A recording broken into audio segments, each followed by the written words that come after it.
Assalamualaikum warahmatullahi wabarakatuh. Om Swastiastu, Namo Buddhaya, salam kebajikan. Shalom. Saya Johnson Sigalingging, SESH, calon DPR RI dari PSI nomor urut 4 Dapil Sumatera Utara 3, yaitu dari Kota Binjai, Pematang Siantar, Tanjung Balai, Kabupaten Asahan, Dairi, Karo, Langkat, Pakpak, Barat, Simalungun, dan Batubara. Saudaraku sebangsa dan setanah air, dimanapun kita berada, khususnya yang ada di Dapil Sumatera Utara 3, izinkan saya menjadi anggota DPR RI untuk menegakkan hukum yang berlaku di Indonesia tentang pemberantasan korupsi dan pemberantasan mafia hukum, khususnya memperjuangkan penegakan hukum mati bagi koruptor. Kenapa? Karena koruptor itu adalah hama besar di Indonesia. Koruptor itu menghambat kemajuan Indonesia, pemburu masa depan bangsa. Berdasarkan laporan salah satu tim survei yang dipercaya di Indonesia, kerugian negara akibat kasus korupsi kurang lebih mencapai 65 triliun per tahun. Itu yang baru ketahuan. Katakanlah itu seperempatnya. Kalau seperempatnya kurang lebih 250 triliun, sementara masyarakat miskin masih banyak di Indonesia. Bahkan pengangguran kurang lebih sekitar 84 juta dari kurang lebih 143 juta pekerja. Kalau diberikan kepada yang pengangguran 2 juta per orang dari hasil penuntasan korupsi itu, menanti mereka mendapatkan pekerjaan, uang itu masih lebih, bahkan bisa memberikan makan penduduk kurang lebih 130 juta jiwa orang. Bayangkan itu, bahwa Indonesia adalah negara kaya yang dikorupsi oleh para koruptor. Itu sebabnya saya sebutkan koruptor itu adalah hama besar di Indonesia. Nah, untuk itu, apabila saya terpilih menjadi anggota DPR RI, saya akan memperjuangkan pemberantasan korupsi itu dengan melaksanakan langkah-langkah sebagai berikut. Yang pertama, penegakan pelaksanaan hukum yang berlaku di Indonesia.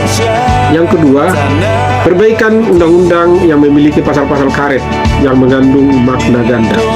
Yang ketiga, perbaikan undang-undang dengan batas korupsi dan hukuman mati terhadap pelaku korupsi dengan jelas.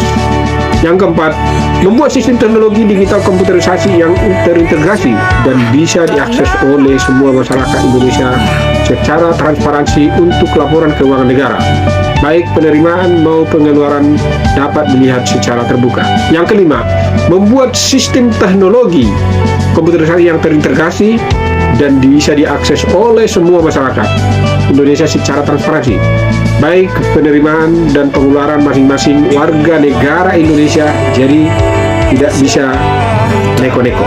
Yang keenam, terakhir, pembentukan tim pemberantasan mafia hukum di Indonesia. Ini sangat penting. Inilah sebagian kecil langkah-langkah yang akan saya perjuangkan nanti di DPR Republik Indonesia kalau saya sudah terpilih menjadi anggota DPR. Kalau ini sudah terjadi, maka Indonesia itu akan menjadi jauh lebih maju. Semua akan merasakan keadilan. Lapangan kerja yang maksimal akan tercapai di semua bidang. Perekonomian akan semakin meningkat. Tata kelola pertanian pun akan semakin bagus. Pendidikan akan semakin bagus. Kesehatan gratis. Inilah tujuan saya untuk Indonesia yang jauh lebih maju ke depan. Untuk itu, pada tanggal 14 Februari 2004, pilihlah calon DPR yang mau berjuang untuk masyarakat, memiliki visi misi yang bagus. Jangan jual masa depan bangsa kita, masa depan anak cucu kita, karena mereka kalau sudah terpilih, mereka akan memikirkan bagaimana untuk mengembalikan uangnya, bukan untuk kesejahteraan masyarakat. Kalau itu sudah terjadi, tetap pilih calon DPR yang baik, yang memiliki visi-visi bagus, yang mau memperjuangkan hak masyarakat bangsa Indonesia sesuai dengan hati nurani. karena pemilihan dilaksanakan secara umum, bebas, dan rahasia. Tidak satupun orang yang bisa mendikte itu. Khususnya pada pemilihan tanggal 14 Februari 2024 nanti, pilihlah Johnson Sigalingking SH calon DPR RI dari PSI nomor urut 4 dan Sumatera Utara 3 untuk Indonesia yang lebih maju, yang paham akan memperjuangkan hak masyarakat bangsa Indonesia, yang paham akan pemberantasan korupsi, yang paham untuk pemberantasan mafia hukum di Indonesia. Kiranya Tuhan memberkati kita semuanya. Salam sukses, salam Indonesia lebih maju dan Indonesia lebih baik ke depan. Tuhan memberkati kita semua. Amin.